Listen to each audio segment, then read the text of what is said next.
Murtaye Namaha.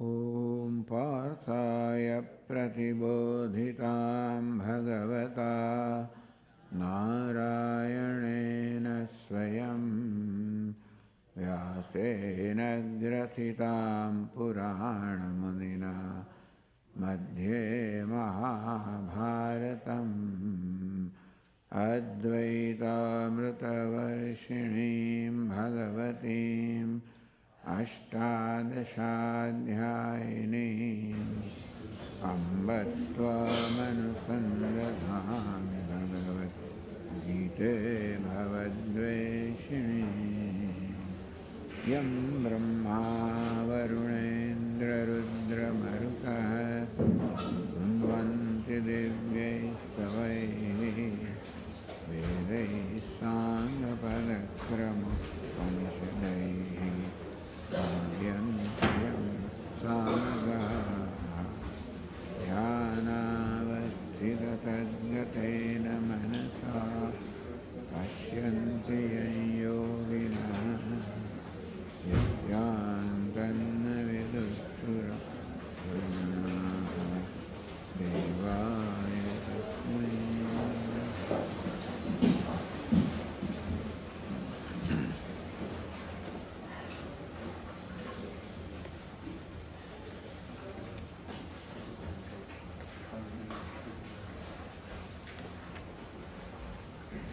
Verse number 14 on page 18.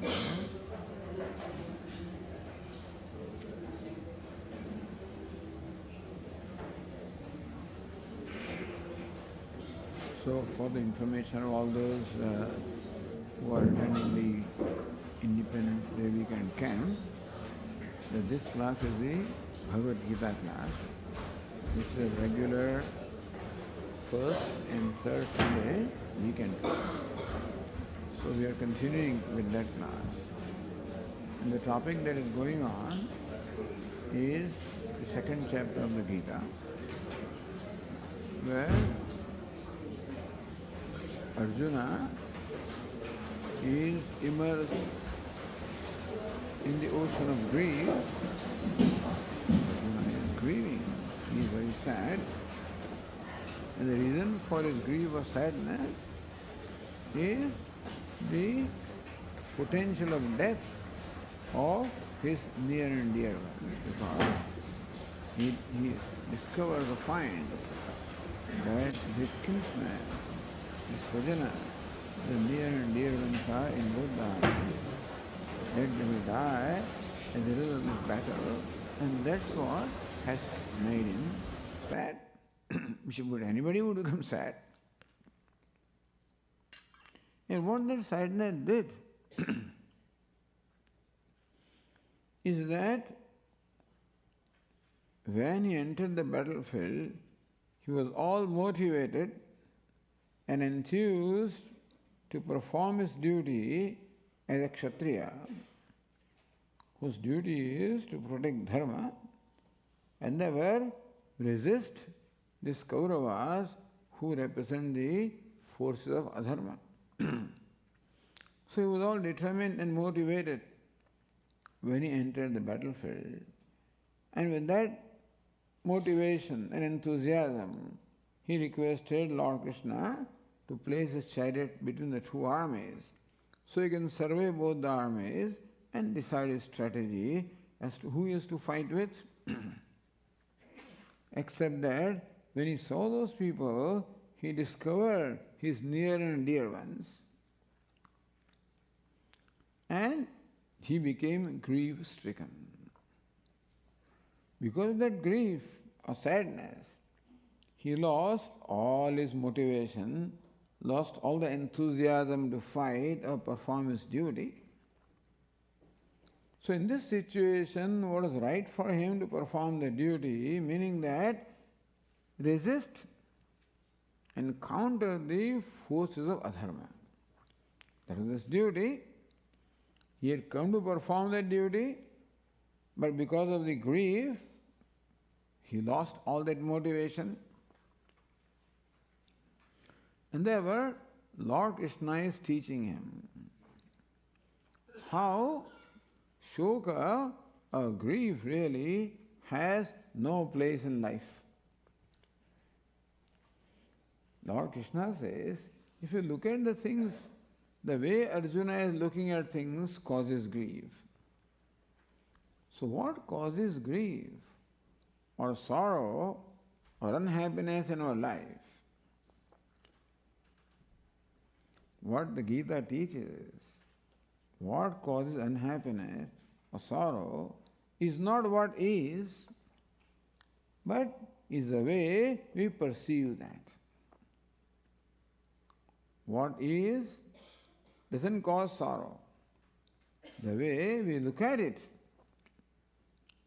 our perception, our interpretation, our opinion about what we see is the cause of all our unhappiness.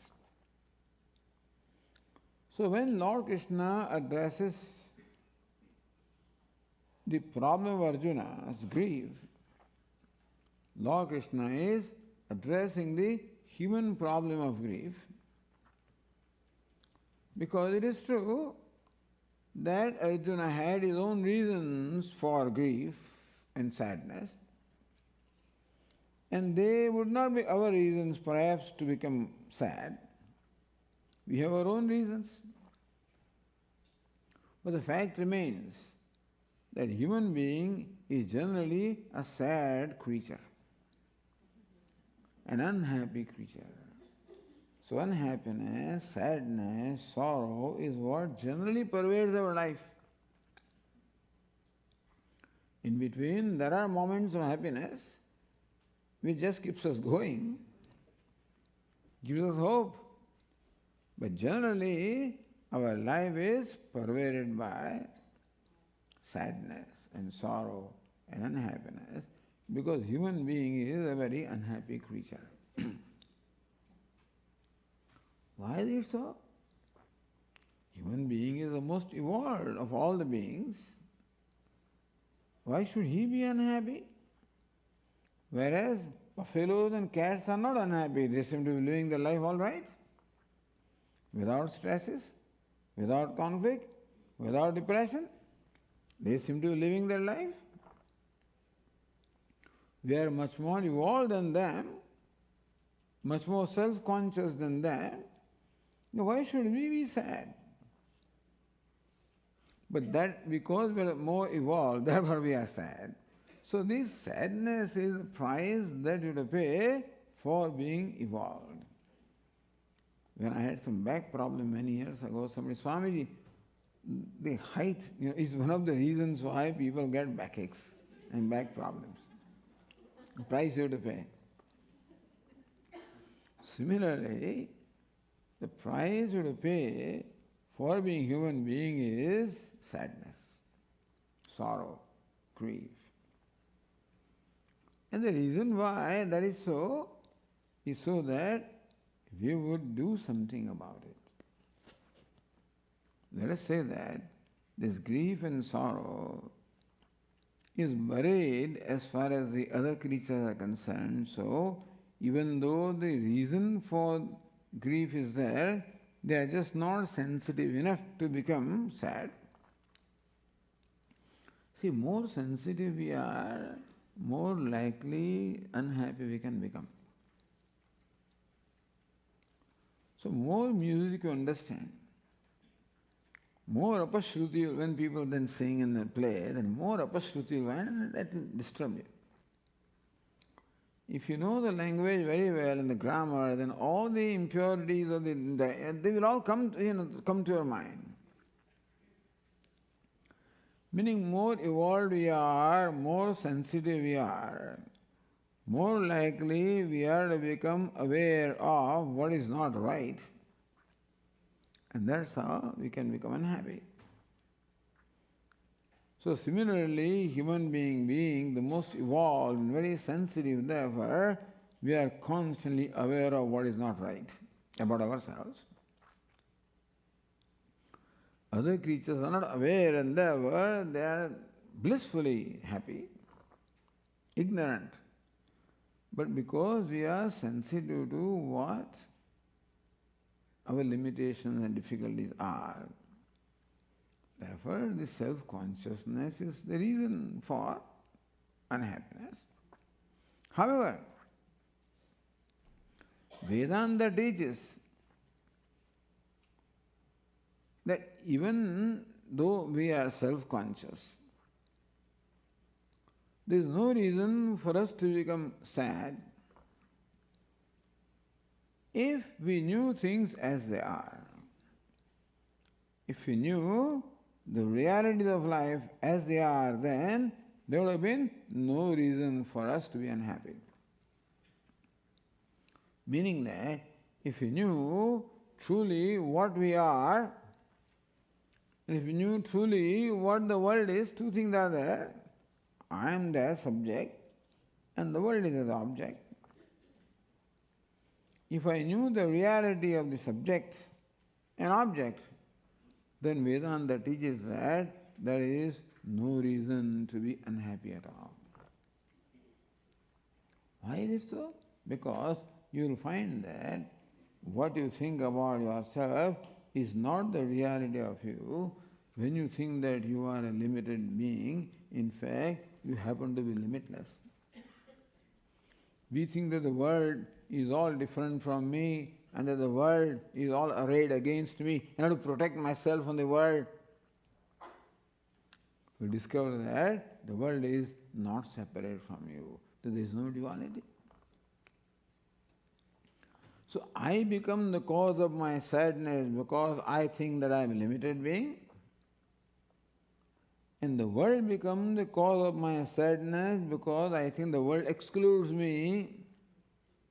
I am separate from the world, I feel a sense of separation, sense of separatedness, exclusion, isolation. That's the world makes me unhappy. But if I knew truly who I am, and if I knew truly what the world is, then I will realize that limitedness is not my nature, it is my perception of myself, not the reality of myself. Similarly, my conclusion that the world excludes me, that I am separate from the world, I am isolated from the world, and I'm insecure, that is not the right perception of the world. World is not separate from me. So that's how Bhagavad Gita begins.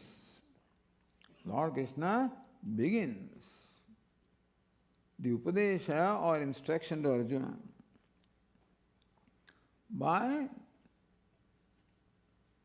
revealing the nature of the realities of our life, what is the reality of the self and what is the reality of the world. That is how Lord Krishna begins his discourses to Arjuna. So that if Arjuna indeed understood what Lord Krishna is teaching, then right away he would become free from grief and would regain his motivation, and then he would be able to do what is required to be done. As it turns out, that it did not quite happen that way. That Lord Krishna indeed revealed the nature of realities, which knowledge should have been sufficient for Arjuna to become free from grief. But simply telling them doesn't seem to always work, meaning that we say something, someone tells me something, but in my mind, the meaning of what you are telling me should become clear. You may use a word, you may use a sentence, and you have communicated what you want to. But whether that word or whether that sentence has created a meaning in my mind, it remains to be seen. It is possible that even when you say something to me, I may not understand it. Or even I may understand it wrongly. To become free from grief. All these possibilities are there, but simply I may not understand it. Telling them it doesn't seem to always work, meaning that we say something. So here we find, he tells me something, the Lord Krishna is giving discourse, but in my mind, see just today, the meaning of But apparently Arjuna's grief did not, you know, did Whether not that go away. word or whether that sentence has Endeavor, created a whereas meaning in only my 20 mind. verses should have been enough. From verse 11 of the second chapter to the verse 30, in those 20 verses, what Lord Krishna teaches Arjuna should be enough if Arjuna understood what Lord Krishna taught him. But apparently, Arjuna understood and still did not understand. Perhaps he may have understood the meaning of the words, etc., and still it was not assimilated. That did not help him. And therefore, Lord Krishna understood that some more preparation is required on the part of Arjuna, and therefore further discourse is given on what we call Karma Yoga as a preparation of the mind so that that mind can understand what is being taught. So in two stages we find Brahma Vidya and Yoga Shastra.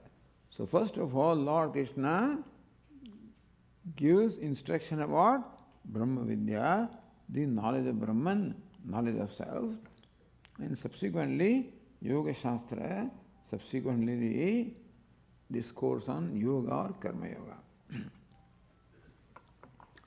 What is right now going on is Brahma Vidya. So Lord Krishna is teaching the reality about the self and reality about the world. And that thereby making Arjuna understand that there is no cause for sadness. So Lord Krishna revealed the fact that Atma is immortal. Arjuna understands that you or I or all those who are here, nobody was born and nobody is going to die. What is born is one thing, but not what you think. It is body that is born, and we think that Atma is born. It is body that is going to die. We think Atma is going to die. So, the birth and death of the body are equated to the birth and death of Atma. Therefore, we believe that I was born, I'm going to die. That all my kith and kin were born and they will all die. And what will I do when they die?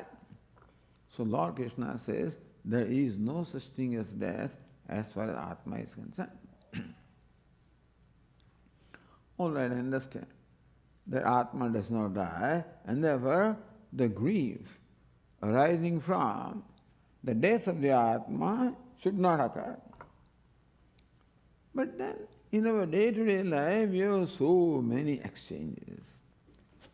I come across every moment, sometimes success, sometimes failure, sometimes honor, sometimes dishonor, sometimes praise, sometimes censure. What about that?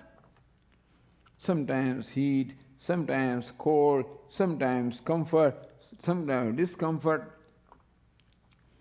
Even if death does not cause grief to me, when somebody insults me, it will cause grief, is it not so? When I do something and I don't succeed, I fail, that also will cause grief, will it not? So we constantly have to confront what we call the dvandva, the pairs of opposites in our life. Where sometimes there is comfort, sometimes discomfort, sometimes heat, sometimes cold, sometimes pleasure, sometimes pain, sometimes gain, sometimes loss. What about that? Meaning that in some way we want to justify the reason for our sadness. That's the whole idea. When somebody says no reason, then I want to justify. Why not? This is the reason for sadness. All our questions in satsang will be like that. You say, Swami, this, what about this? And so, it's true. Because you are feeling something inside. I mean, just because you say so what? Just because you give us reason doesn't mean that that thing goes away. And so Arjuna says that even if death does not deserve to be the cause for my grief, because as you just say, there is no death of Atman. So I'm not going to die, they are not going to die. There were death of theirs or death of mine, all right, it's not the cause of grief. But I'm hurt, I'm insulted, I failed, I lost. What about that? So that would cause grief. So how do you say there should be no grief at all? Lord Krishna says the wise people never grieve. Meaning that they do not see any reason to grieve at all. But what about these reasons? So Lord Krishna tentatively said, in the verse that we read, in the verse number 14, Tam Stitikshasva. Here Arjuna, whenever you interact with the world, some experience is going to happen. Whenever we interact with the world, some experience will happen. Which experience will be branded by us as success or failure, our own branding, by the way. There's some experience I call success, some other experience I call failure, something I call praise, something I call censure, something I call honor, something I call dishonor.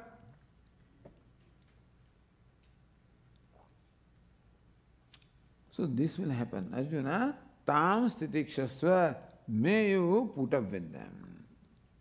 So Lord Krishna teaches a value called titiksha. Titiksha means forbearance. That life will bring you all these events. Therefore, you do not react to them. If somebody praises you, just be indifferent to that. Somebody censures you, be indifferent to that. You got success, let it be. Failure, let it be. Meaning that let life present before you variety of situations which we call the dvandva or pairs of opposites. Meaning that now there is success, then there is failure, now there is honor, then there is dishonor. This will go on. Arjuna, you cannot change this wheel of life. That's how it is. So what will you do if you keep on reacting? Success comes, so you want to hold on to that, doesn't want to, somebody, happiness comes. You know what we do? Not only feel happy, then we want to hold on to that thing. We want that happiness should not go away. That's a struggle. Because what comes wants to go away. And I want that happiness that comes should not go away. So there is a struggle. And I want that unhappiness should not come. But what comes, comes. Just as the wheel goes from bottom to top and top to bottom, similarly also, the events in life will keep on happening. If you react to everything and try to repair everything, you'll find that whole of your life will be simply spent away, and you will you'll waste your life. And therefore, let the life go on. You become indifferent to that. It is nature of the world. Success, let it be. Failure, let it be. Honor, let it be. Dishonor, let it be. Because agama payana, Lord Krishna says nothing is permanent, everything is impermanent, whatever comes will go. So if pain has come, let it go, it will go. Nothing is permanent. At the same time, understand that pleasure also will go, and therefore don't hang on to that. Don't push too much. Oh, pleasure has come. Don't put too much into that. You know it's going to go. Pain has come. What will happen? Don't worry, that also will go. So Lord Krishna gave us this formula. Agamapayanaha anityaha. All these situations are subject to coming and going. They're all impermanent and therefore tam stitikshasva. You put up with them. My mother-in-law said this, let it be. Daughter-in-law said, let it be. Boss did this, let it be. Neighbor did this, let it be. What do you mean, let it be, Swami? Let it be. Then he'll keep on telling you, let it be. When you don't react, Swami, then they find, okay, I can get away with this. So he'll keep on. How long will they do? They'll get exhausted. Ultimately, everybody will get tired. When we react, then only they pinch further. When you don't react, then ultimately this is useless thing. They'll let you go. So let it be. This is, tam stitikshasva, let it be. So titiksha, this is a very important value. Those of you who are familiar with Vedanta know that Vedanta teaches some values as a preparation for knowledge. They are called the Shamadhi Shrutka Sampatti. Shama, Dama, Uparama, Titiksha. Titiksha means forbearance. Putting up with pain, not reacting to pain, not retaliating to pain, let the pain come and let it go. That's called titiksha. So Lord Krishna prescribes one value out of all of them. At the same time says that one who has cultivated this forbearance, cultivated the capacity to remain undisturbed on the face of changing situations, that person ultimately becomes prepared for moksha. Next verse, yam yunam vyasayantyate purusham purushashava samadukha sukham dhiram somrutattvaya kalpate. By titiksha or this forbearance, we develop a capacity. Then you yourself see this is nothing. Okay, it comes and goes. Why am I worried? In the beginning, everything makes so much impact upon us that every time somebody smiles at me, everything keeps on bothering me constantly. I can't sleep at night also. Then, as I put up with this thing, as I stop giving them importance, why is honor so important to me? Why is success so important to me? Why should success and honor and gain all become so important to me? Why? They are not permanent. No success is permanent, no gain is permanent, nothing is permanent, they're impermanent, they come and go. Why do I want to hold on to them? Why do I depend so much upon them for my sense of well-being or comfort? Why? Oh, I feel good only when I'm successful, don't feel good when I'm a failure. Why? Why do you hang your hat on that? Why do you do that? Meaning, why do we give so much importance to that somebody should only honor me? Why do you insist? They shouldn't insult me. Why? Let them. Give the world the freedom to be what it wants to. Will insult you? Okay, thank you. Honor you? Thank you. Swamiji, it's easy. It may be difficult in the beginning, but we start doing it. Slowly, it will not be so difficult. Because we have given so much importance to all these stupid things, all these events. We become so sensitive. That's how we've been raised. That you must be successful, failure should not be that. So I've been raised that way. That honor is important, dishonor is wrong, success is important, failure is wrong, this is good. This is how the world has tutored me, indoctrinated me. And therefore I've been giving so much importance to all these events. Lord Krishna says, they are like the wheel, let them come and go. Do not allow yourself to be affected by them. Not becoming thick-skinned, but by recognizing that what importance do they have? They are all temporary things. They are all fleeting things.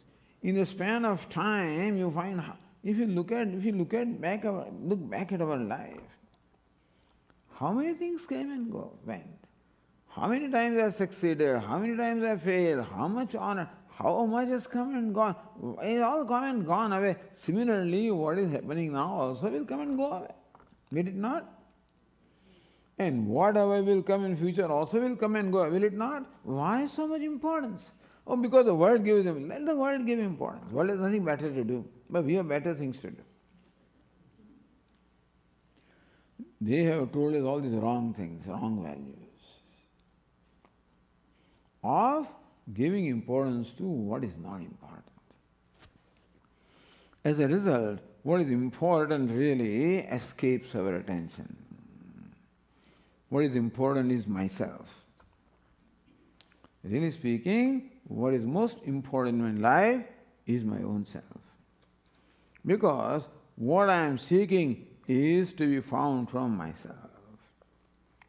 The happiness I am seeking, the peace that I am seeking, the security that I am seeking is not to be found from success and failure. I think they are giving me peace. They don't. Oh, success gave me happiness. It doesn't. Nothing gives you peace and nothing gives you happiness, nothing gives you security. It is merely a delusion or belief on our part. Nothing gives us anything. What we want, that happiness or the peace of security, comes only from ourselves. Provided we pay attention to ourselves, we are paying attention to all these idiotic things so much that this self, which is the source of happiness, that remains ignored. So Lord Krishna, if you ignore them, then only you can pay attention to yourself. Is it not so? When will you ever know who you are? To know myself, I must direct my mind to myself. Right now, these fellows are taking away all my attention. And what happens in life is that no event is constant, therefore, success comes and I become so happy, and then some failure comes. I become depressed. Then, all right, if failure keeps on coming then also, but no success then comes. That's why I'm never settled. My mind it is never settled. It never enjoys any leisure, never enjoys peace of mind. And therefore, I never have an opportunity to really understand who I am, what the real source of happiness is. I have no opportunity because these fellows constantly take away my time and energy and attention. Lord is asking us to be practical. Give importance to things that are important and let go of things that are not important. Understand that you are important. These things are not important. Right now, they become so important to me that I have become unimportant. I keep on all the time, ignoring myself, devaluing myself, blaming myself, bashing myself, criticizing myself, punishing myself because of that. So because failure came, okay, then I bash myself, I failed. That's how So I make every occasion there as an occasion of punishing myself. No, Swamiji, when success comes, then success, how long is it going to go? If success can make me happy and very happy, then failure will make me equally unhappy also. So my mind is like that seesaw, never steady. And therefore, do not let these things disturb you. Give them the importance that it deserves. What is important? They are fleeting. They are impermanent. They come and go. You are permanent. Let not impermanent disturb the permanent. these little things that it's like a fly keeps on bothering me. Don't let them bother you. Tam stitikshasva. Lord Krishna says, put up with them. Meaning, let them come and go. Let them be. Do not allow them to affect you. How? When we realize that they are not important, then we look back at our life. How many times I succeeded, how many times I failed, how many times I was honored, all these things keep on coming and going. What has it done to me? What permanent contribution did they make to me in my life? And so, we are, because of the wrong values in our life, giving importance to things that are not important. As a result, we are ignoring what is really important. Lord Krishna gave a formula, tam stitikshas, put up with them. Let them come and go. Let them be. Here we become so, everything disturbs us. Everything can disturb us. The temperature a little high, a little low, somebody is talking out there, everything is, I want everything to be just perfect according to my specification. Good luck, they say. But you can, provided your specifications are constant, but I keep changing my specifications, that's the problem. My fanciful mind is such that today I want you to sit this way, tomorrow I may change it. I say, no, not that way, some other way. Day after tomorrow, yet another way. Even if the world wants, it cannot make me happy because every time I have a different demand. So thus, if I submit myself to the fancy of my mind, I'll keep on dancing to its tune.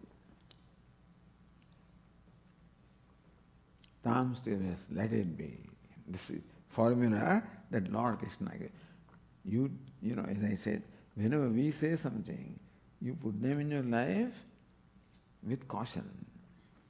And so, because it will happen that people will walk all over Swami, then they will treat me as a doormat. What about that? So, they'll walk all over me, they'll take me for granted. So we are so afraid and so much insecure. And so don't just plunge into this, but try one thing, let one thing go.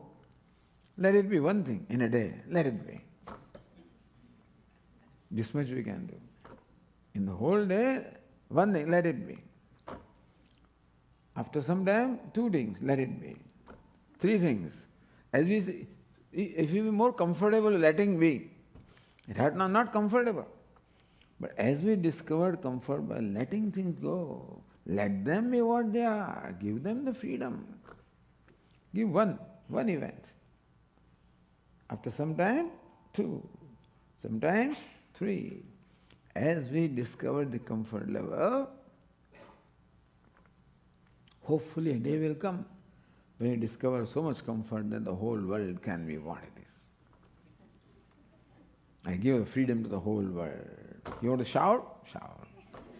Scream, scream. Because, everything is right. Every morning, all noises started. I was cutting the grass and cutting and all sorts of things going on. If noise will disturb me, I will never have peace of mind at all. It's a very quiet place, but in quiet also there are wherever you go, something is there. When you take a walk on the trail, and there is a little wet and makes your feet wet, your socks are wet. There's always reason to complain. Things are never perfect, never exactly what you want. And if the ground is all right, the sun is too hot. When there is all right, there is something or the other is going on. Let it be. So that is how. But slowly, as we discover more comfort, the way things are. Today we are comfortable only when the things are the way we want. This has to change. It cannot be, it's a very impractical thing. Because the world has its own agenda, has its own rhythm, it's not going to be the way I want. Not only that, but then what I want also keeps on changing. Even if the world wants to oblige me, it cannot because my needs have changed. And therefore, this formula Lord Krishna gives, let it be. Tam stitiksasva bharata. So this is what this is what they talk about me, let it be. So, then, but what about the consequences? Let them be. This is best for, of course, renunciate, I understand, not for the householders and things like that, but they'll make you renunciates. This is teaching, that's, in mind at least you have to become. In the mind, we have to become renunciates, meaning detached from the things. How much importance will you give? So more importance we give, more they bother you. So this is one formula Lord Krishna. And then what happens? What will be the reward of this? So 15th verse, Lord Krishna said, Yam yanavyasiyante de purusham purushashava samadukha sukham dhiram so mrutatvaya kalpate. By practicing this, as you gain a greater and greater equanimity of the mind, samadukha sukham. Right now, sukha means favorable, desirable, dukkha, unfavorable, undesirable. Right now, both of them impact me. Sukha creates elation in me, dukkha creates depression in me, and therefore my mind never enjoys the balance or sameness. But by letting them be, meaning that by giving them less and less importance, the things disturb me only because I gave them importance. Otherwise, they don't disturb me. Suppose there is a man, in India sometimes there is a street corner, there's a mad fellow who is a whole, for the whole day he has collected all kinds of wealth, and he has all rags and stuff like that. And he's standing at the street corner, and you're passing by. And he calls you and says all kinds of names to you. Will it bother you? No, he doesn't. He's a mad fellow, Swami. Don't worry. Meaning that what that person says is not important to me. Suppose your friend was standing there and he told you that, then it will be a different matter. Because we give a lot of importance to that. It is not what is said that bothers me, it is the importance that I give it to it. Is it not so? Same thing coming from different people or different effect on me. And so, is not what is out there, it is importance that I give to that. The reality I give it to it is really what creates an impact on me, not what is there. So let it be there. Don't try to change it. Don't try to manipulate that and spend your time and energy after that. But put up with that. Don't give it importance. Let it be. Somebody said this, let it be. This happened, let it be. Did not happen, let it be. Meaning that the world and its events are not important at all. What is important is you. But in the process of giving so much importance to the world, we have devalued ourselves, and thus we have completely ignored ourselves. And when can we discover what our true nature is? When can we discover the true happiness? So one who thus practices this titiksha, forbearance, and that way the ability to maintain a balance of the mind, equanimity of the mind in changing situations. Amrutatvaya kalpate, Lord Krishna says that ultimately he becomes fit for moksha. This can lead us to moksha. Can you believe that?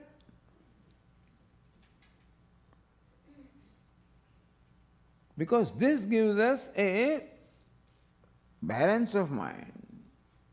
equanimity of the mind, a mastery of our mind, a mastery of ourselves, and thus the mind, when it becomes more and more free from this disturbance, it becomes more and more inward looking, more and more abiding, and thus more and more prepared to understand what my nature is.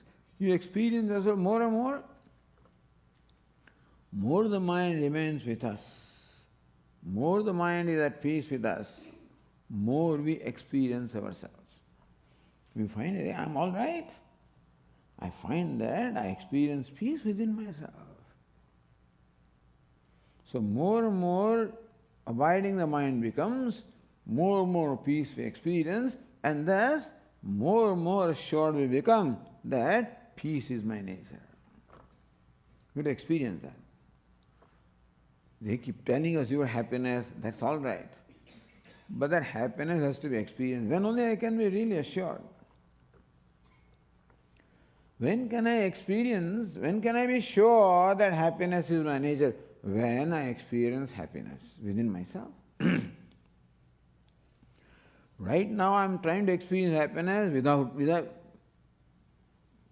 from the world by getting success and stuff like that. But then less and less importance I give them. More and more quiet my mind becomes. More and more undisturbed the mind becomes. More and more quiet the mind becomes. More and more peaceful the mind becomes. And more peace I experience within myself. And more I become assured that peace is my nature or happiness is my nature. Then when they teach that you are happiness, it makes sense to me. Otherwise it doesn't make sense. When I disturb within my mind and then they teach you are happiness, that makes me more disturbed. Is it not so? When I am sad and say, oh, you are Ananda. What do you mean I am Ananda?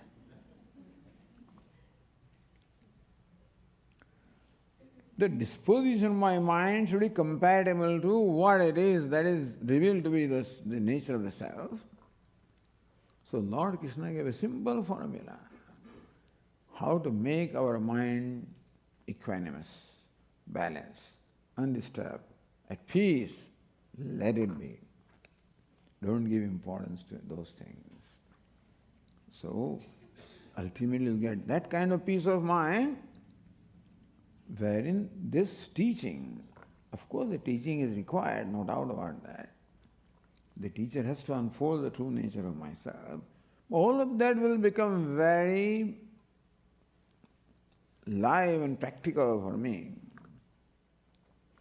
When what is being taught to me is in keeping with my experience of myself.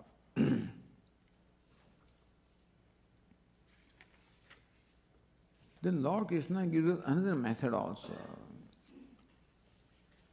of how to put up with things. One is, we were told they are not important. Let it be. Now in the next verse, which is the verse number 16, Lord Krishna says they are not there. Now it's one step more. What do you mean success? What do you mean failure? Where is it? So this is ultimately Vedanta goes to this last degree always, First, relatively recognizing that they are not important, ultimately seeing that there is no success and no failure. And what are you talking about? So that's the ultimate weapon that the Vedantin has, and that's what Lord Krishna says to Arjuna in the verse number 16. So let us read that verse. Nasato vidyate bhavaha na bhavo vidyate sataha ubhayorapi drishtontaha tvanayostattvadarshibhi. So look at the translation. Asataha bhavaha na vidyate. translation is asata, for the asat. Here it means unreal or mithya.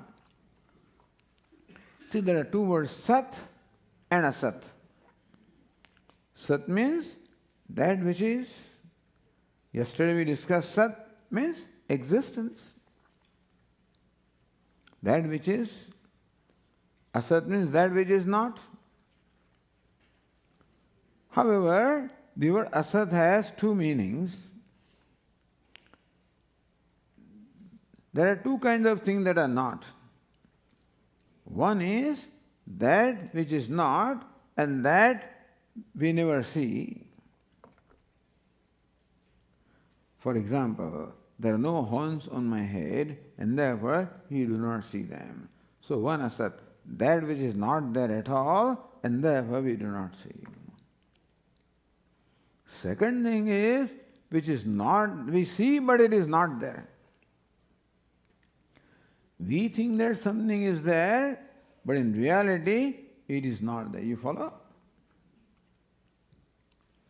Like the horn on the head, they are not there, therefore I do not see.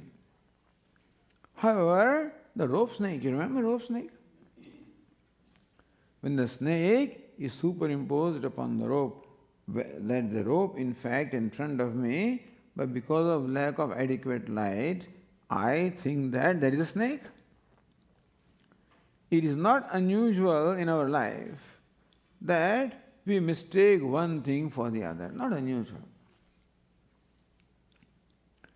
In Ahmedabad, sometimes taking morning walk along the sidewalk. So I'm walking on and then I see a friend coming on a scooter, approaching me. So I raise my hand to greet him. When he comes close, he's a different fellow. Then I start scratching my head. Not unusual. Not unusual that we sometimes take one thing to be different from what it is. Not unusual at all. The rope snake is a stock example, and that may not happen to you and me also, but then it does happen that often we take one thing to be different from what it is. It's a common phenomenon. So rope snake is the example that the Vedantins give. That I see a snake which in fact is not there. You follow? I see a snake which is in fact not there. So here is an important example of what I think is there. When I see that snake, for me the snake is real. I really get scared, and perhaps my palpitations increase and I look around and I prepare to run away from there. When I say huge snake there,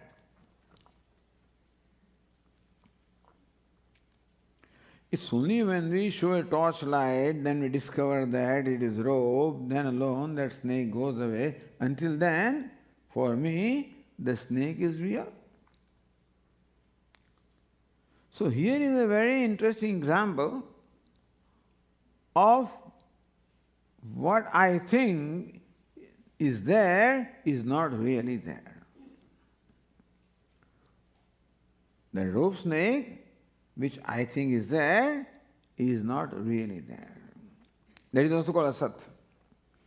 Asat is, I don't see and it is not there, like the horn, or other meaning of asat is not there.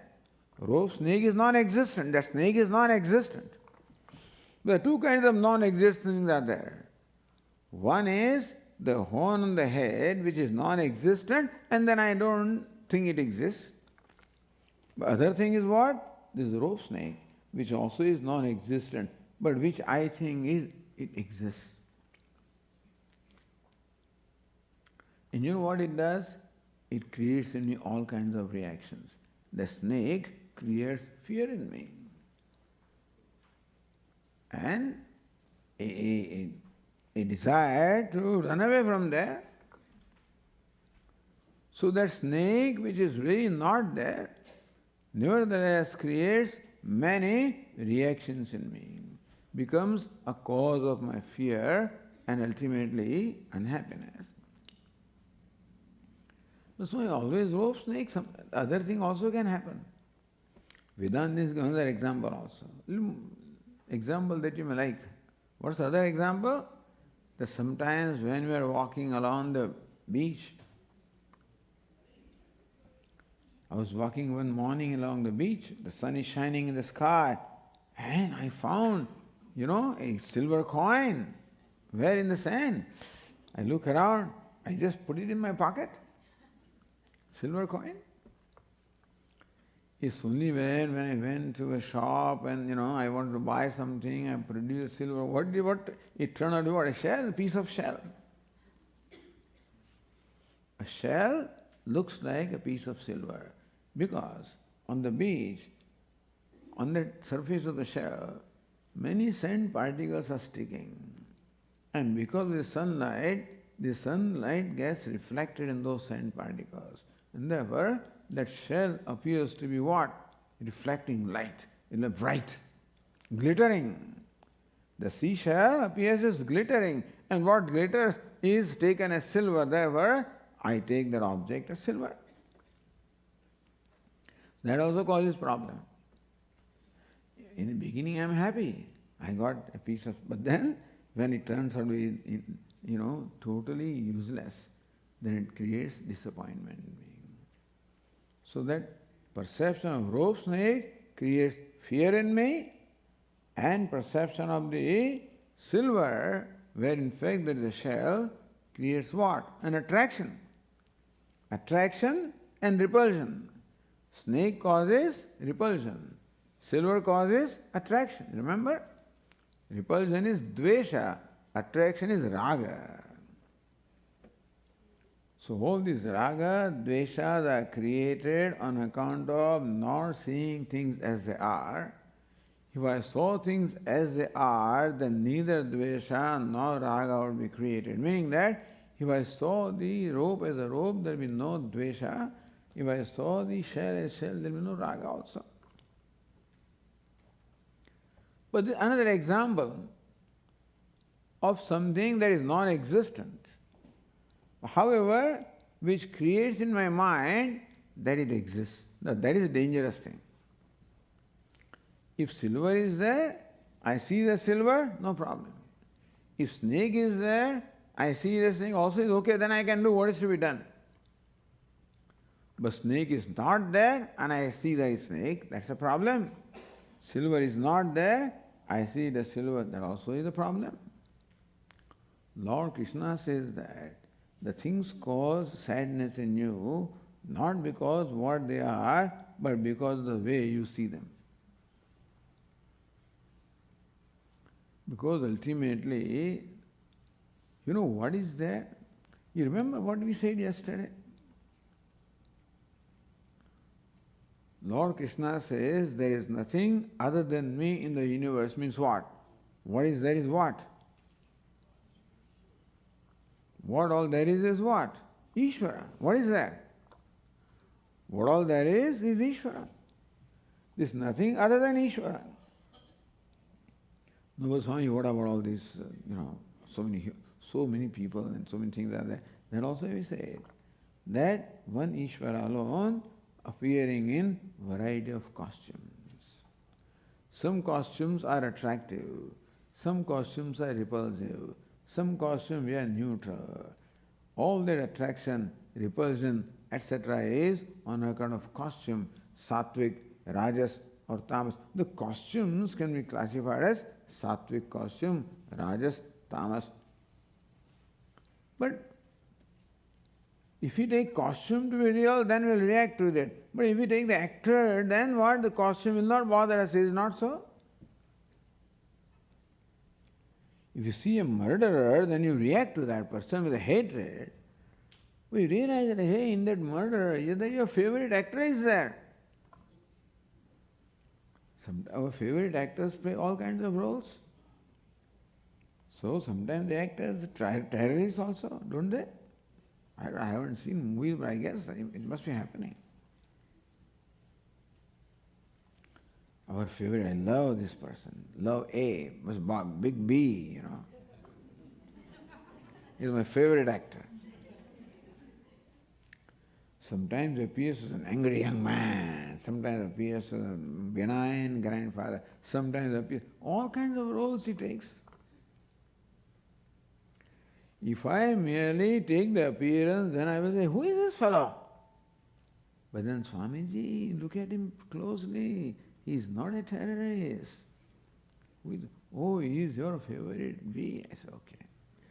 All the reaction goes away.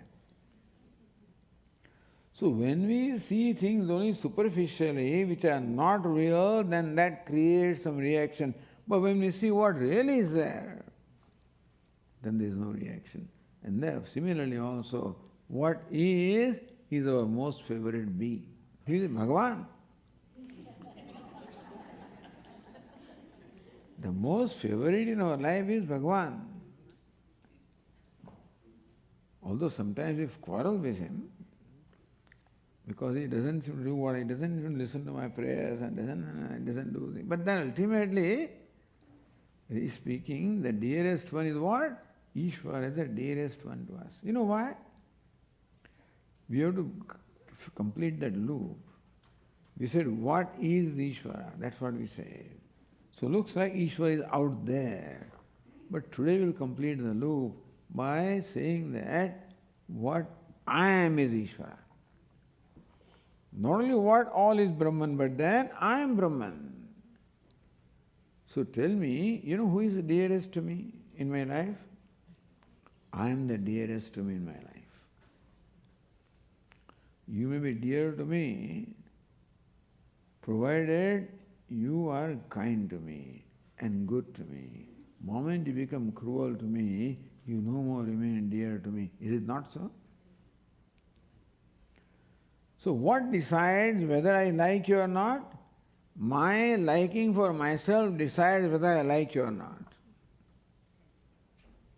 If you treat me in such a manner that I am likable, then I like you. If you treat me in a manner that I think you don't like, I dislike you. My like for myself is constant. My like for you is what? Conditional.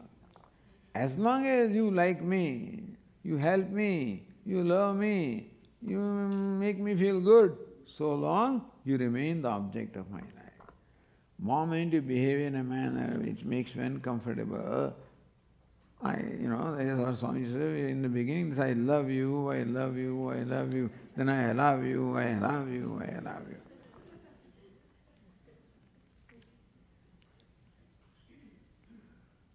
So Upanishad teaches that the most beloved to me is my own self. And Ishvara happens to be myself. Therefore, he is the most beloved. And therefore, when you look closely at what anything is, something that is honoring me, something that is dishonoring me, what we call success, failure, honor, dishonor, when we look at them closely, you know what it turns out to be? It turns out to be nothing but my most beloved self or Ishvara in that costume. That's what Lord Krishna teaches now. He teaches us what is the reality of what we are. First he said that let it be. Now he says look closely. And what do you call favorable, unfavorable? What is it? Nothing but your own self. And therefore, once you know the reality, then it doesn't create any reaction at all. So in this verse that we just read, Lord Krishna teaches the reality of things. When we take them into account, then of course there is no question of any reaction in terms of the pleasure and pain or in terms of grief or delusion. We will continue.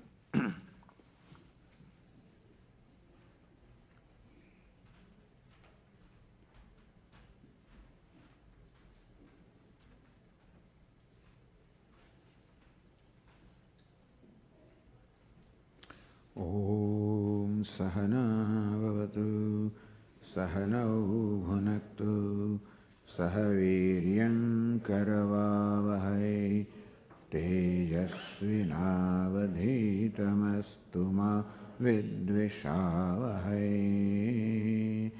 ॐ शान्ति शान्ति शान्तिः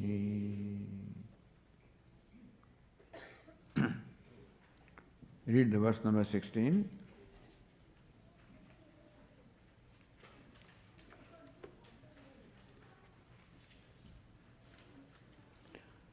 नासतो विद्यते भावः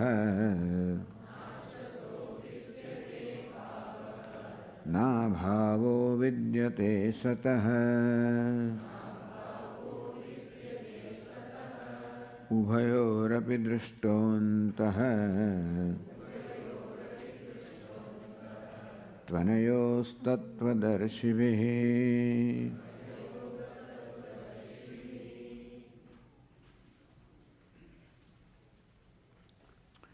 In this verse, Lord Krishna uses two words, asat and sat.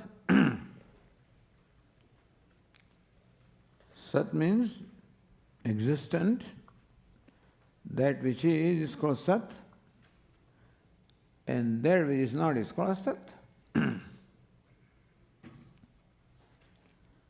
So this sat and asat are the two things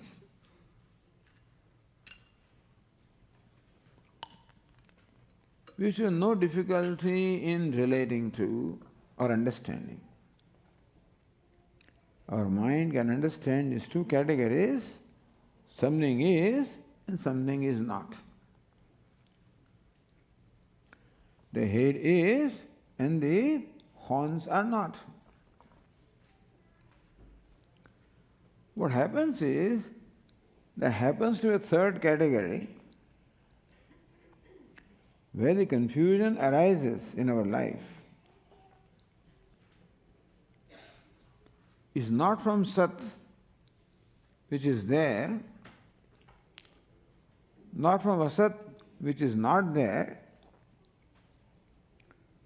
but there is something which is not there but appears to be there. In life there is a third category of things. There is rope, which is there. But then there is this rope snake, which appears to be there, but not really there. We can say that what is there is rope. But somehow I perceive that object as a snake. What is there is rope. But for some reason, I perceive that object as a snake. As I said, it is not unusual, even in our day-to-day life, that we mistake one thing for the other. On telephone it happens sometimes. Sometimes people start talking without introducing themselves because they say, Swamiji knows me. I may be knowing that person, but then I may not know them by voice, or sometimes the voice sounds similar, or I think I'm talking to somebody, it turns out to somebody else, and then some problems happen also. Because you are embarrassed to ask who is speaking, because they think they're so close to us that I'm supposed to know them, so I can't ask them who is speaking. So sometimes taking one thing to be different. So Vedanta says that what is not the problem. But taking what is to be different from what is a problem. Robe, which is there, is not a problem. But taking the robe to be a snake is a problem. On the beach, the shell is not a problem. But taking the shell as a piece of silver is a problem. Vedanta says that all the problems are of this category. Because seeing the snake where it is not creates in me fear and aversion, and seeing the silver where it is not creates in me attraction. Seeing the snake itself causes fear and directly causes unhappiness in me. And seeing silver where it is not will cause unhappiness later. Because someday I'll discover that it's just a piece of shell, and therefore what I hope for, my expectation not fulfilled, and thus that otherwise you think that's nice, Swamiji. Seeing silver in piece of shell is nice thing. It may be nice thing. But the moment I see silver there are hopes in my mind. Something valuable. Then I start planning. Whatever I will do with that silver. Like we had this story of a Sheikh Challi. There's a typical person who always builds castle in the air, building castles in the air. So this fellow he's selling ghee, and he carries a pot on his head, carrying ghee in the olden days. So it costs 1 rupee. So he is, while he's going from one town to one village to another, in between he stops for resting.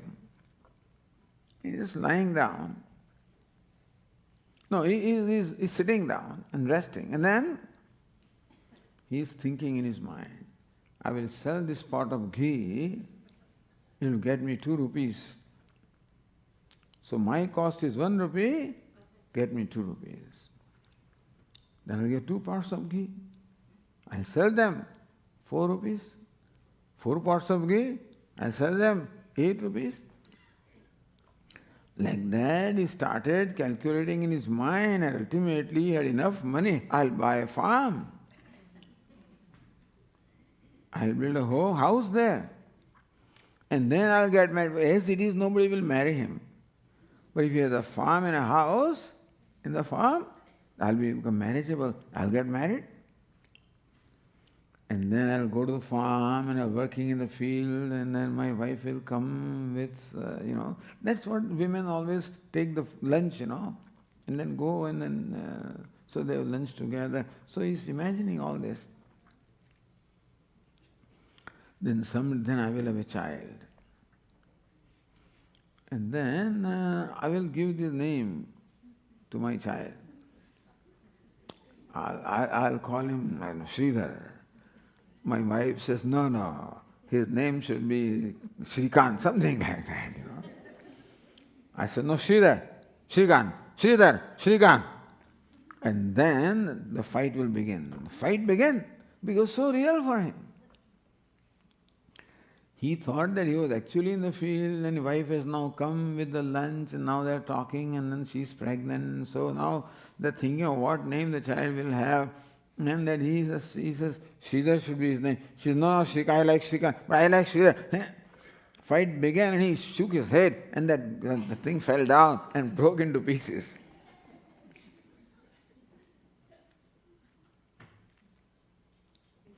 So this is how mind keeps on building up. When I see a piece of silver, mind builds up. The silver is there. I buy this thing, I'll do that. Then when it turns out to be just a piece of shell, there's a disappointment. So both of the perceptions. Seeing snake instead of rope also causes, of course, fear and unhappiness. But seeing silver where it is not also causes unhappiness, ultimately by disappointment. So thus we have 2 kinds of unhappiness in our life. One causes unhappiness now, other thing causes unhappiness in future outcome. So Vedanta teaches that all unhappiness in our life can be traced to this thing. What? Seeing something which is not there. It's a very profound thing, you have to think about it. First we said, let it go. But now you can go a step further. What is it? What do you mean? So what is it that is bothering me? What is that I call success?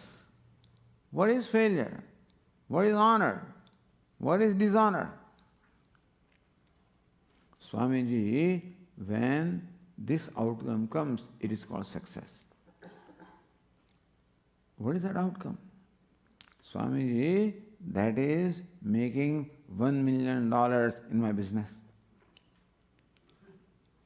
What is $1 million? So this $1 million causes what? Happiness in me. The loss of that $1 million will cause unhappiness in me. Success and failure. So success and failure also causes. Something happens which is what I call success. Something happens which I call failure. Something is there which I call heat. Sun, that thing becomes cause of my heat. Or winter becomes cause of my feeling cold. So Lord Krishna, let us examine what are those things. What is sun? What is moon? What are the clouds? What is rain? What is earth? What are people? What are these things? Because what causes reaction in my mind is this world. If I think that the world is favorable to me, it causes reaction of success and happiness. If I think that the world is unfavorable to me, then causes unhappiness in me. So this happiness and unhappiness, pleasure and pain, comfort and discomfort, ultimately are caused by something that I confront, the world. Is it not so? It is the world in front of me which I call comfort. Like this chair is the world, comfort. And this stupid thing kept on yesterday, so it kept on bothering me. All right, this thing, it keeps on shifting. What can they do? That is what it is. It keeps shifting. So this causes me irritation and bothers me, causes unhappiness to me. So what is this thing that is causing irritation? What is the nature of this thing? Ultimate irritation is caused by an object. What is it? Pleasure is caused by an object or a person or a situation. What is it? So before you respond or react by saying that this is success, this is gain, this is honor, this is desirable, this is likable, or you react by saying this is failure, this is dishonor, this is dislikable. Before you conclude this and then react with happiness and unhappiness, ask what is it? So this person is responsible for all my unhappiness. What is that person? This event is responsible. What is that event? So that Lord Krishna now takes up for inquiry. Earlier said, let him do whatever you want. This person did it, let it be. This happened, let it be. This was first approach. Second approach is, what do you mean by $1 million? What is that $1 million? What is that person? What is their success? What is the sun that causes you heat? What is that which causes you cold? What is the nature of sun? What is the nature of moon? What is the nature of his objects? What is the nature of things that you are experiencing? What are they? So Lord Krishna says there are basically two things, something that is there and something that is not there. But unfortunately there is a third category of thing which is not there but which appears to be there.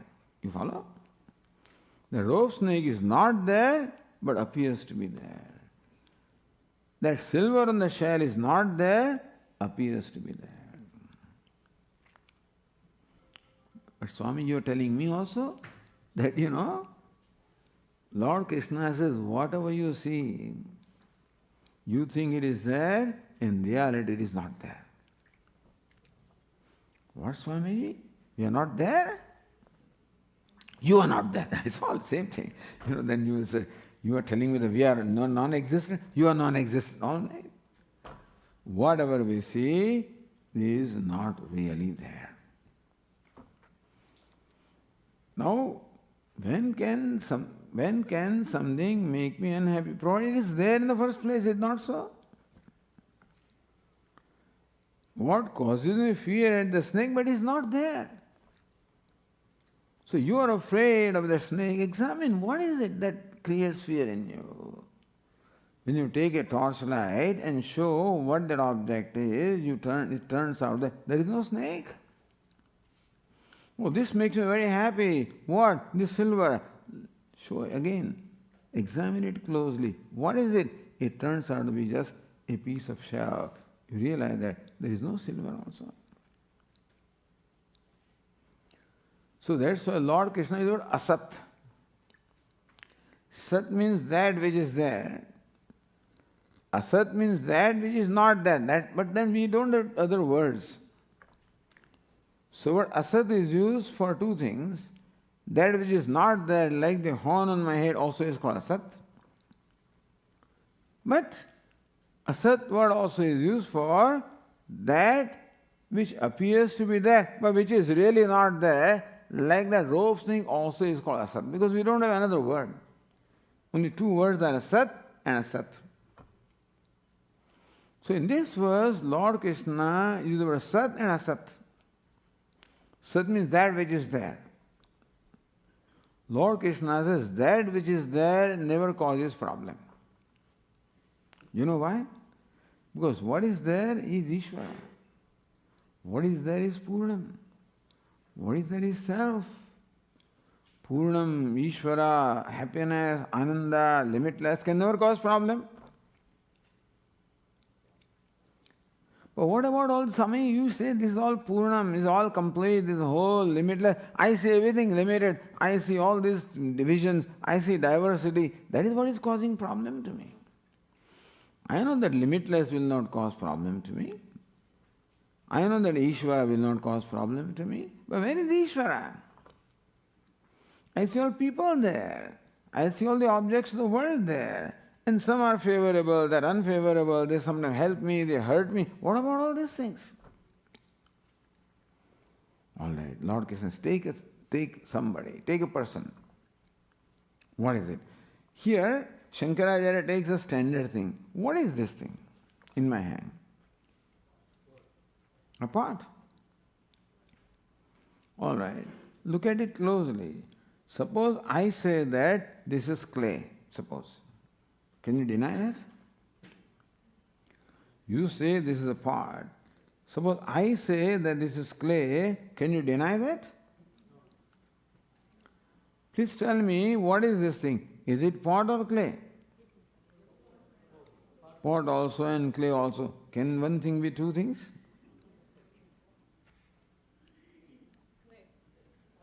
You can say that one is more real than the other, all right. So what is it really? Why do you call it clay, by the way? Because yesterday we talked about it, that is why. Otherwise you would not have said it. So this is influence of yesterday's class, when there is clay. So they are all very smart.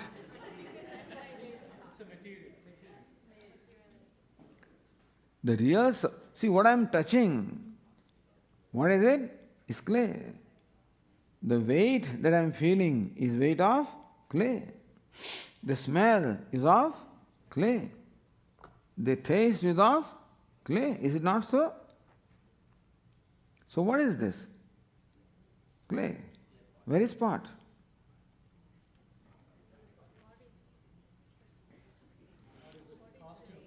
Suppose from this thing that we call pot, I take away the clay. Then pot should remain, isn't it? What is pot?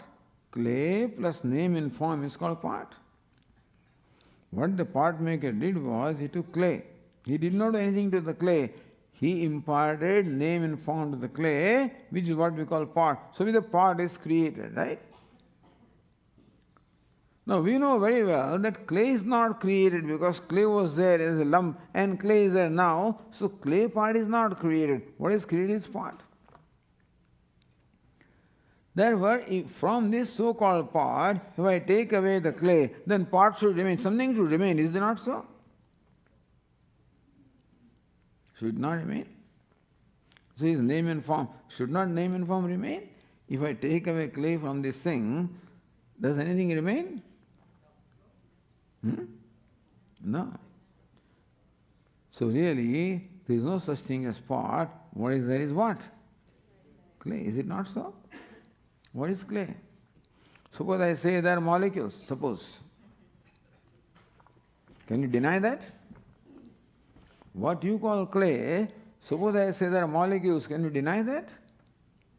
Take away molecules, will the clay remain? Oh, so the molecules. Suppose I say atoms. You take away atoms of molecules, will molecules remain? Yes, so there are atoms. Suppose I say there are electrons. You know what we are doing is when you say this is part is called effect. When I say it is clay, clay is called the cause. So, effect is never apart from cause. Effect does not have an existence apart from cause, and effect therefore does not exist. Therefore, when we say that when we take away the clay or the cause from this object, nothing remains, meaning that effect does not have a real existence. What exists is only cause. Part doesn't have a real existence. What exists is clay. So this will work for evening class also. Same thing.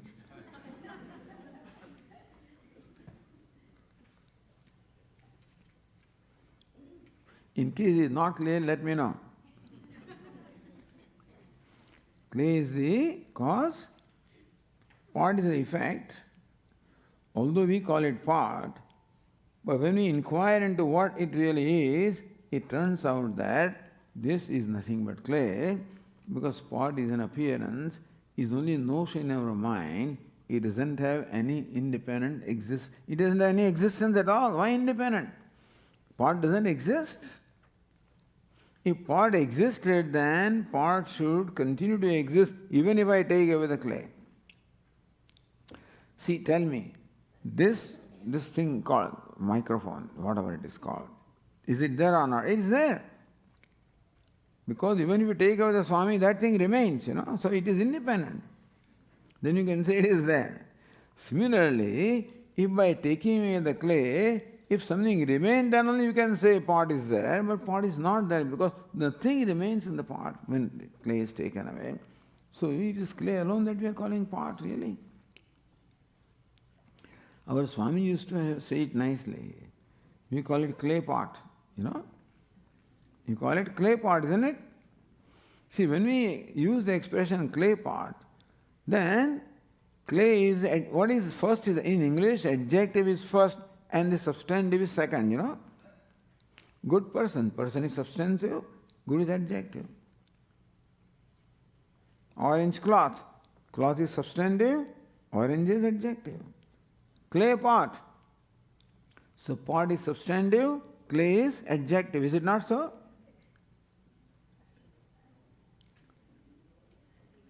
In fact, what is it, It is potty clay. Really, it's not clay pot.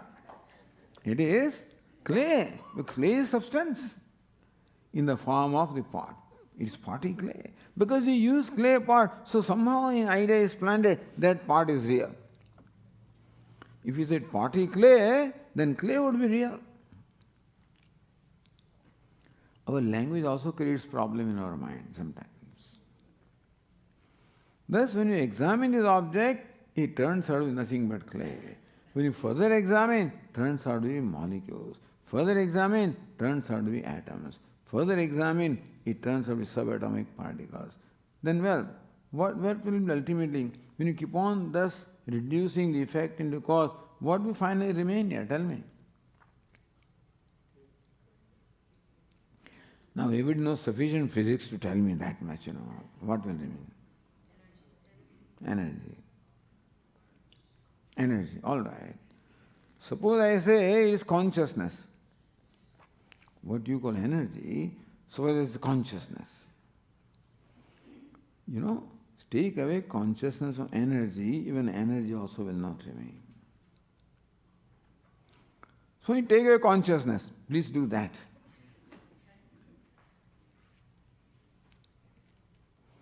We cannot take away consciousness because the one who is trying to take away consciousness is consciousness, and therefore consciousness cannot be taken away.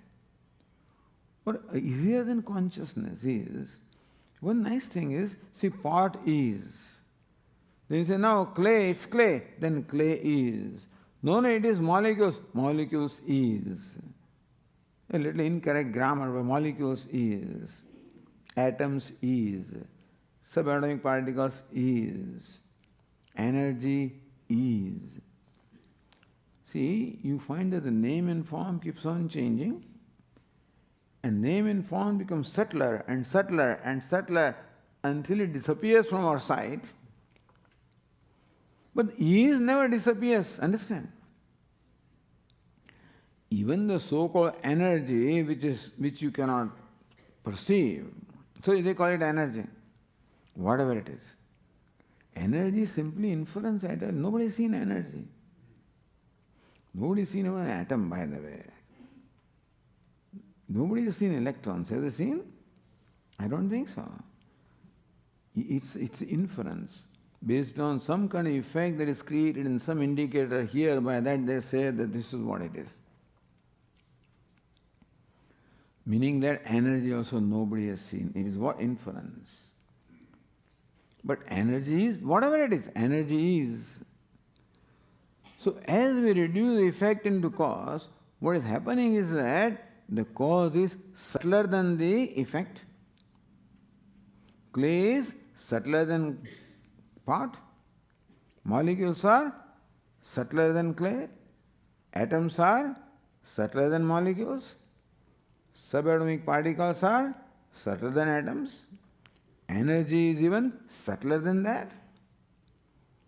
So when all this reduction is taking place, one thing you will note that one thing never disappears. You know what? Is, part is, clay is, molecule is, atom is, energy is. All those things go away. One thing that does not go is what? Is. Ultimately, that energy also may disappear. But what will not go? The is can never go. Is cannot be denied. You try to think, Swamiji, I'm thinking of non-existence. Think. Nothingness. We cannot think of nothingness. No, Swamiji, in my mind there is nothingness. But for thinking of nothingness, the fellow is thinking must be there at least. It means tomorrow we'll have a meditation. I am not there. We'll have meditation what? I am not. Can you meditate? Yes, Swami, I can. I am not. Usually I am not. Nobody even bothers. Usually I am as good as not anyway. At office, in place of work, they don't bother me. At home also, nobody asks me anything. And I am as good as not. So it's not difficult to meditate that I am not. But no, for meditating, I am not, I must be there. See, this is a very important thing. That regardless of what reduction takes place, regardless of what comes and goes, the is never goes away.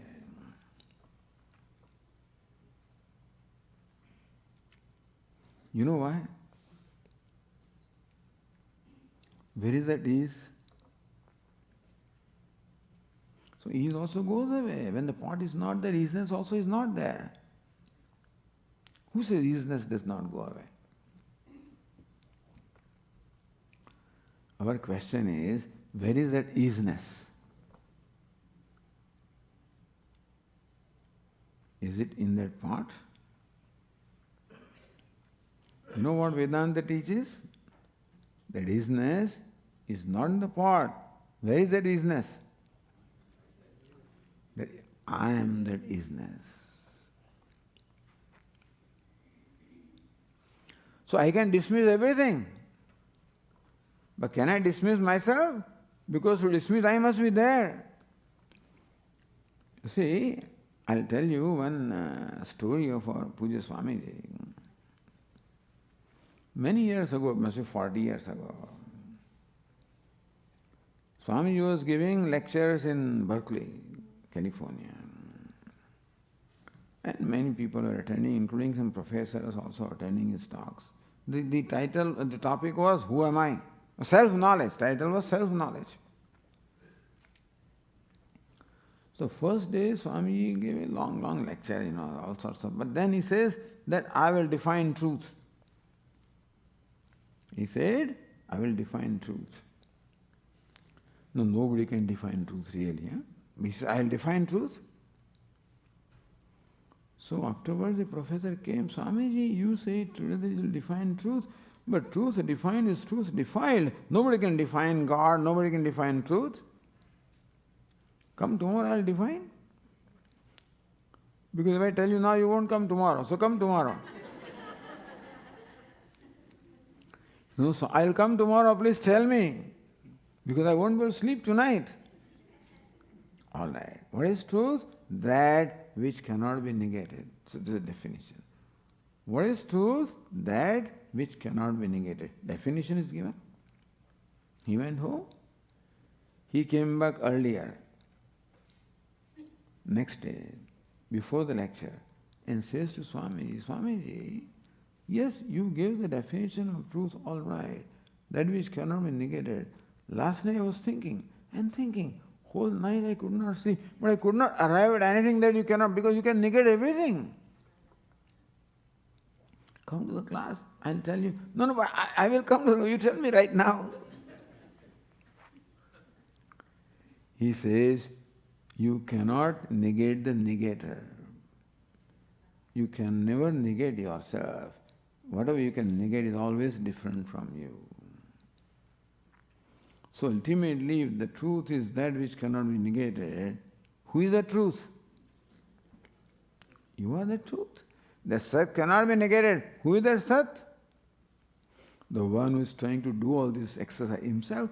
So that is where the Vedanta and science, parts the way.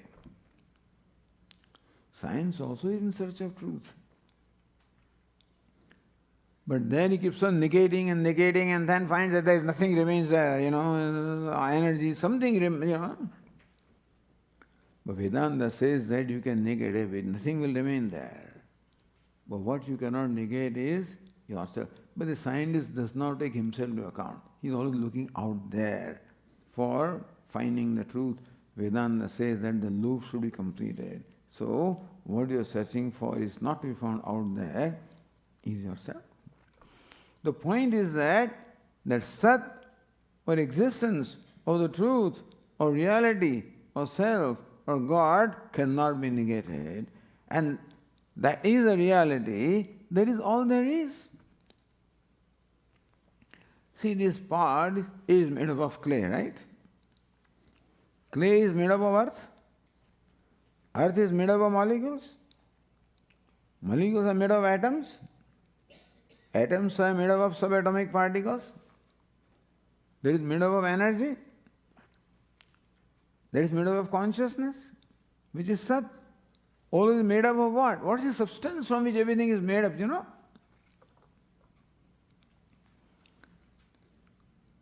What everything is made up of, what is substance?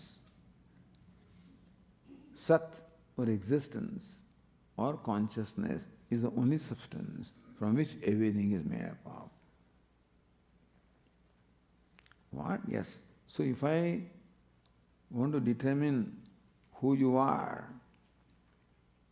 you will turn out to be what? Nothing but simple existence of consciousness. Who am I? Nothing but existence of consciousness. That's the only substance. Other things are what? Then Swamiji, what is this pot? If clay is the substance of the pot, then what is this pot?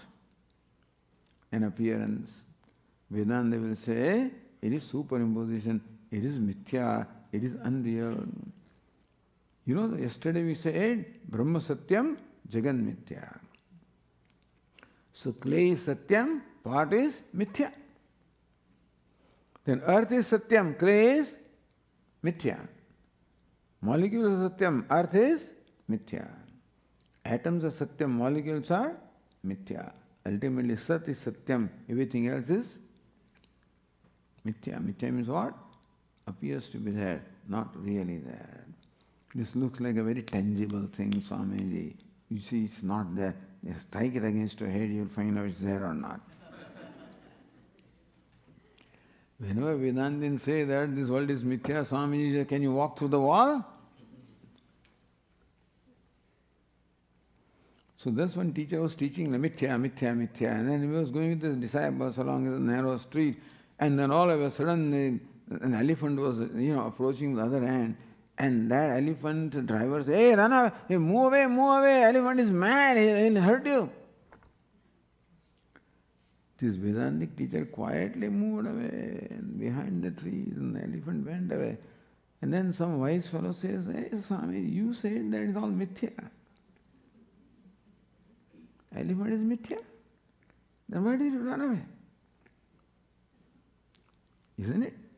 You say everything is mithya. Elephant also is mithya.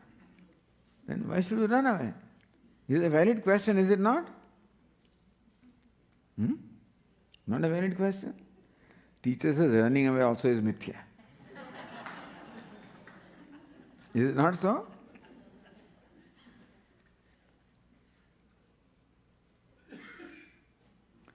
This is a very serious matter. I mean, it's just nice to laugh at things, but when you really, just as when you show a torchlight to what appears to be a snake, it turns out to be a rope.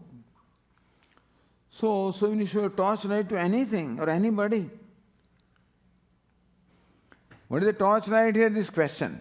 It's called inquiry. It's called vichara or inquiry. When the torchlight of inquiry is shown to anything, what is it? No, it is clay. Thus, when I keep inquiring, what does it turn out to be? It turns out to be simple existence. Simple satyam, or the truth.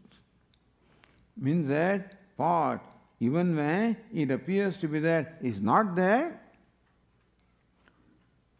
And regardless of what you do with the pot, it can never be that Sat is not there. It can never be, because Sat is indestructible. It cannot be that Sat is not. And the pot, even when it appears to be there, is not really there. Pot is called Asat.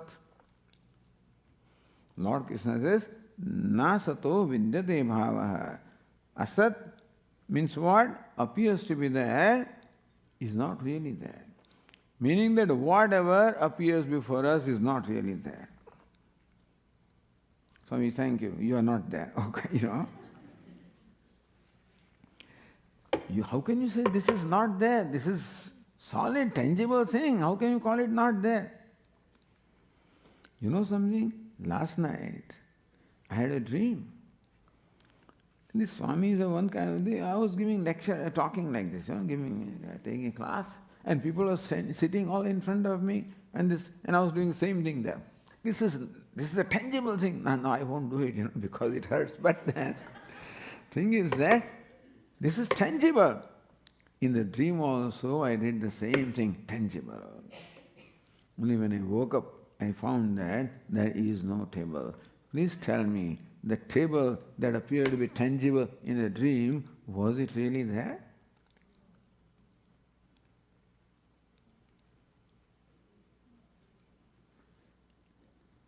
Forget about what happened. In one of the dreams, I won $1 million lottery. When I woke up, not a penny in my pocket. If that thing was tangible, I would have become a millionaire. Then we would always dream like that. They call it lucid dreams. Recently I heard this term called lucid dreams, where people can decide what they want to dream. So I would like to dream like that. I'm a millionaire. Nowadays, $134 million. What is that? The big, that. This is crazy. $134 million. But anyway, so whatever it is, but all in dream. When I wake up, nothing is there. Meaning that when I was in fact experiencing dream, at that time, everybody in the dream, they all appear very tangible. At that time, when you smiled at me, I was happy, and you frowned at me, I was unhappy in the dream also. Is it not so? Same samsara continues in dream. In dream also, same sorrow and happiness is there. Why is it there? Because we think that it is real. When we in the morning, when we wake up, then we laugh. What am I doing? So dream is real when we are dreaming. Not that time is not. Otherwise it will be nice experience. Swamiji, I was dreaming and I knew that I was dreaming. Then it may be something else. But when we are dreaming, to us at that time, it's a very real thing. You know what is dream? Dream is nothing but the projection of our mind. Since I experience like this during the day, at night also my mind projects the same kind of a thing. What happens is, what I cannot do in day, I do it at night. Because of this too much sugar in the blood, now people, they always watch and then what the Swami is eating, what is not eating. And Swamiji, when I try to take away Rasgulla, they don't allow that. No. But in the dream I can do what I want. Not one, 10 Rasgulla. Where in the dream? What is dream? Nothing but a projection of my mind. However, when I am dreaming, that appears to be very real and very tangible. Therefore, the table in the dream is also as tangible as this table is. Or this table is as tangible as a dream table is. Can we say that? The dream experience tells us that just because you experience something doesn't mean it is real. You follow? Just because you see a snake does not mean that it is real. Similarly also, the dream experience tells us that just because we see something, experience something, think that it is tangible does not mean that it is real. So Vedantin simply extended example of dream to waking, that this is not much different from dream. Suppose somebody says this is a dream. It's called Ishvara's dream. That dream was my individual dream. This is the Ishvara dream nevertheless. And just as the things in my dream were unreal, so also when we don't examine them. But if you show the torchlight of inquiry, what is this? Then body. This is Swami, this is body, my body. What is it? It's 5 elements, is not so? Body makes sound, so it is called Shabda. I can touch it, called Sparsha. I can see it, it's called Rupa. I can taste it, Rasa. I can smell it, Gandha. This is nothing but what? Assembly of 5 elements, is it not so? Take away 5 elements, will something remain in the body? And what is 5 elements? What is earth? Nothing but water. What is what? Nothing but fire. What is fire? Nothing but air. The air. What is it? Nothing but Sat. Swamiji, it sounds like good,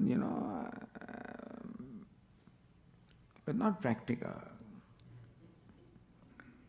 If we say it is not practical, it is not practical. But this is not practical. We think that this is practical, it's impractical.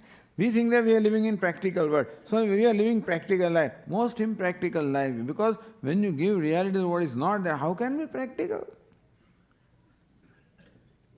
So his teaching is not practical. If what we are living were practical, then we should be happy people, is it not? But the way we are living, we are unhappy. How can you call it practical? Only when we see what this is teaching, then alone happiness is there. So what is that which creates happiness should be called practical. But anyway, this is a very big lesson that Lord Krishna gives here. That hey Arjuna, you think that this is success, this is praising, this is insult. That what is it you examine? As to what is it you call success, what you call failure, what you call gain, what you call loss, what you call person, your relatives, what are they? When you examine, they turn out what? Nothing but Sat. Because all the forms and names, all them are reduced to only one fundamental reality. And Sat can never hurt you because it's yourself. Lord Krishna knows that this is, Arjuna is not yet there. But at least, Arjuna, whenever you feel sad, then think like this.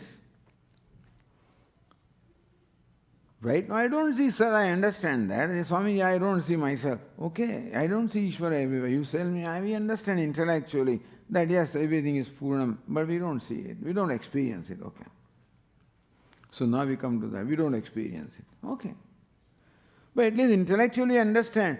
So Lord Krishna says that whenever you feel sad,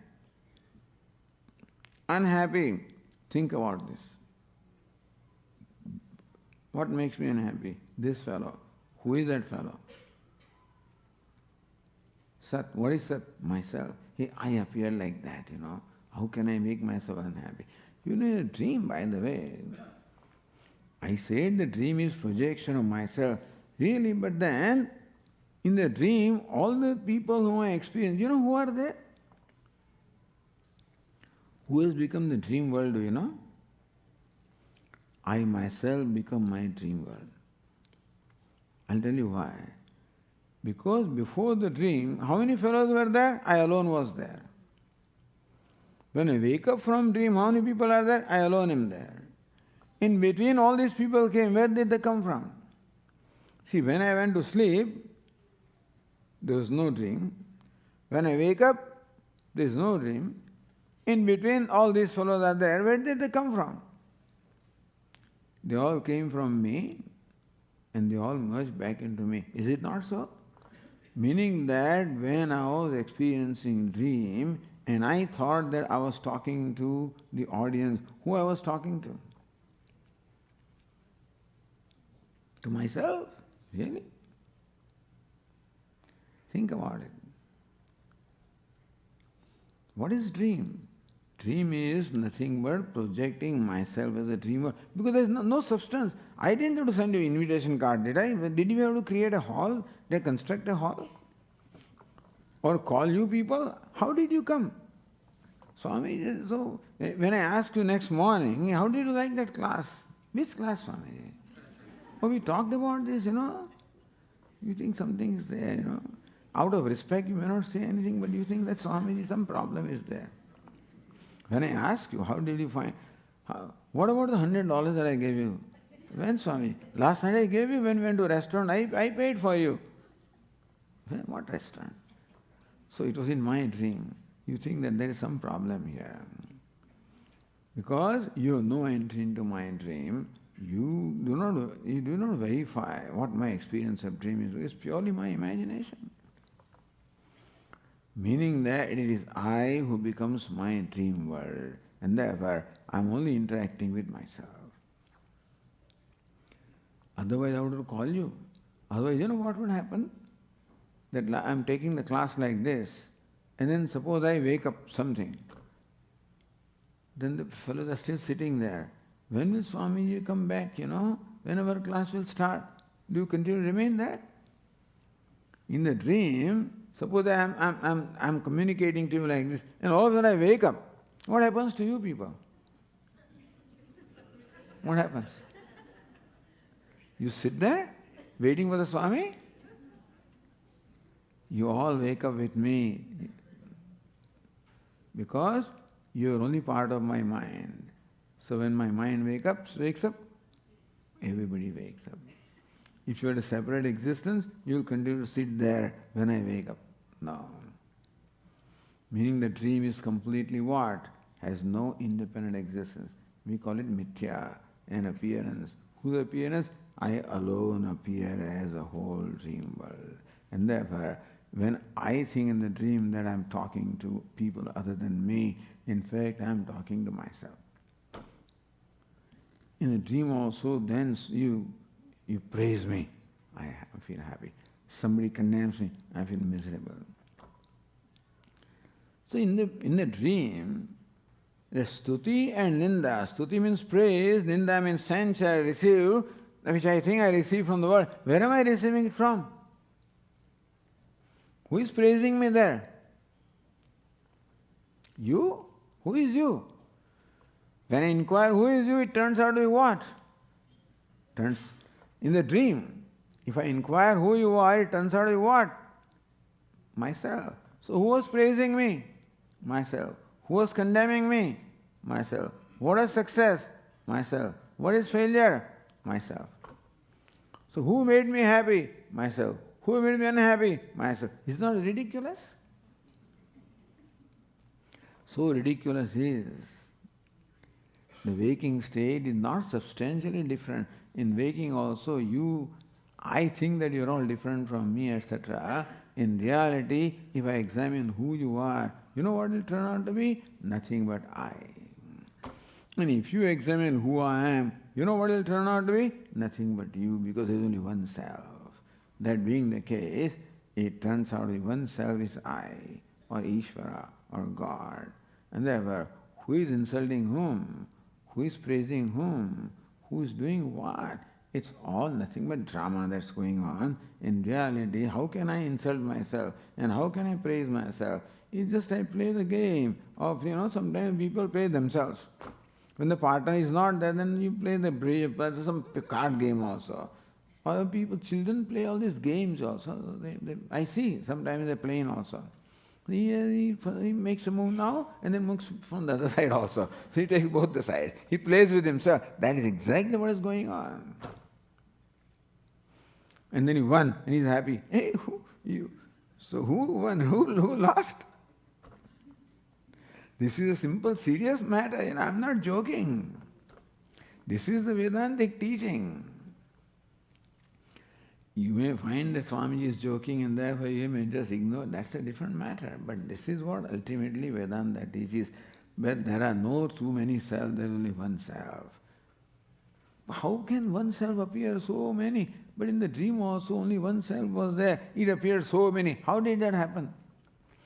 If all of you in the dream also was myself, meaning I have the capacity of one appearing as many, is it not so? So same is going on in the waking.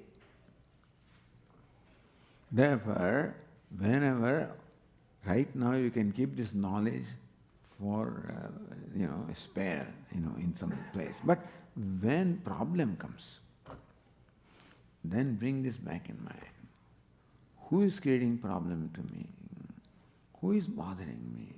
Who is hurting me? Who is the reality? Who is that? Then you realize that it is only one self. Who is talking to whom? The whole balloon will just become flat, Prick the balloon. So, even though after leaving the class you will not treat others as yourself, okay. But when trouble comes, when I find overwhelmed, I feel stressed out, when those things happen, bring this knowledge. That's what Lord Krishna says at this point. Arjuna, one is that let it go.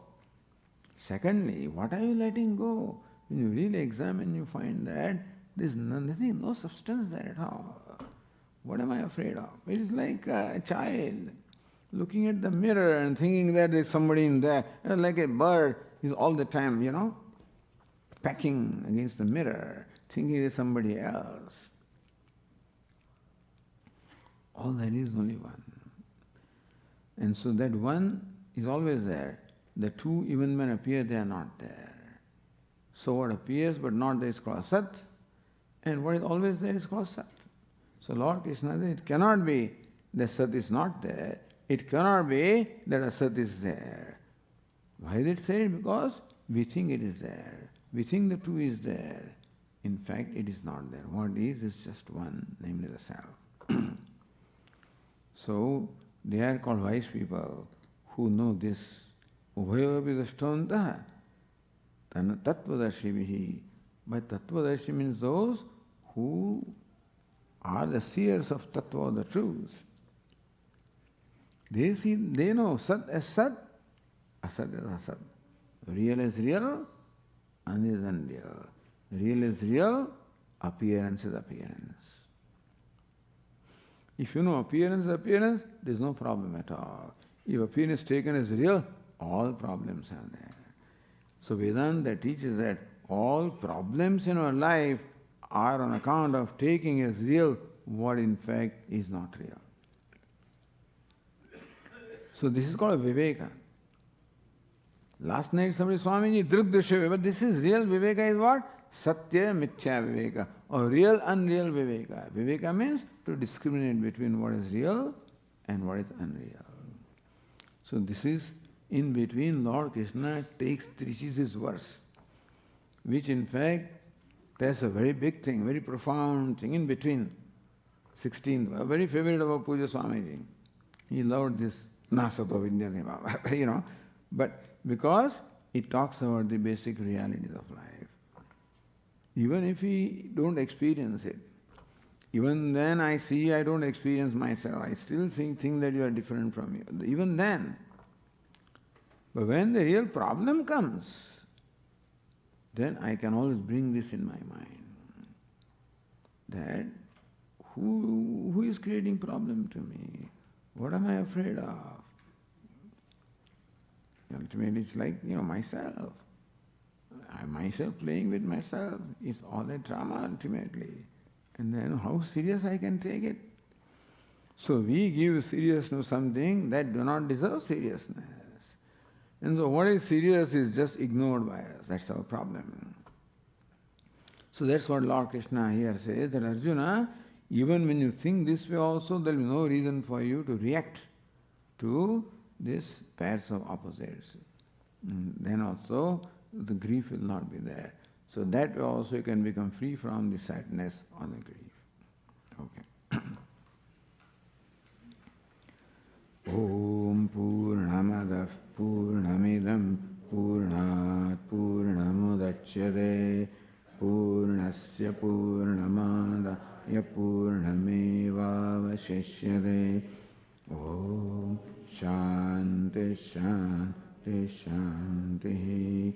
Hari Om. Shri Gurubhyo Namaha. Hari Om.